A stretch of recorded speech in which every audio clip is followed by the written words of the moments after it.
The true crime obsession that frames female violence as entertainment is not merely a narrative hook, but a cultural symptom demanding you confront the voyeurism embedded in every podcast episode and book club discussion. And true solidarity requires not consuming tragedy as content, but integrating the weight of silenced voices until storytelling becomes an act of radical witness rather than performative empathy. In Dead Girls First, Zia Rayyan transforms the meta-mystery trope into profound exploration of narrative sovereignty and collective healing, proving justice isn't found in solving fictional crimes. It's forged in honoring the real women beneath the tropes, when every genre convention demands they remain plot devices. From wine-stained pages and podcast-static narration, listeners enter worlds where critique is syntax, and presence is the only unbreakable vow. Perfect for fans of emotionally intelligent mystery fiction, where female complexity defies victimhood expectations.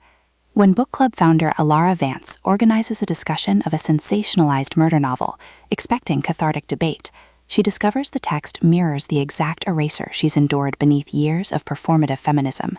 and fellow member Julian Thorne's quiet refusal to treat the story as mere puzzle creates space for connection defying genre hierarchy. Navigating literary analysis and buried attractions, Alara realizes this gathering isn't about resolution, but recalibration, with Rayyan avoiding reducing Alara to woke critic or Julian to defensive male reader, instead crafting radical reciprocity within constraint, where trust is earned through honoring boundaries, even as discourse blurs them. And audiobook narration amplifies this alchemy by capturing Alara's disciplined focus fracturing into clarity, and Julian's guarded intensity revealing warmth beneath vigilance, making listeners feel seismic shifts of souls, learning some stories can only be reclaimed when you stop letting markets define their validity. What elevates this beyond typical metafiction fare is portraying critical intimacy as somatic practice, rather than intellectual performance, with Alara confronting how feminist culture equated worth with productivity, while Julian creates sanctuary where her contradictions exist without diminishment, their relationship evolving through shared silences during post-discussion reflections, bypassing performance, rhythms protecting both emotional integrity and psychological safety, and mutual defense against trolls mistaking nuance for betrayal. Supported by fellow readers encoding suppressed grief, authors carrying intergenerational weight, and the genre itself absorbing decades of unspoken bargains, reinforcing that in extraction-based systems, tenderness toward truth is technique and presence is sustainable resource, with close readings mirroring emotional attunement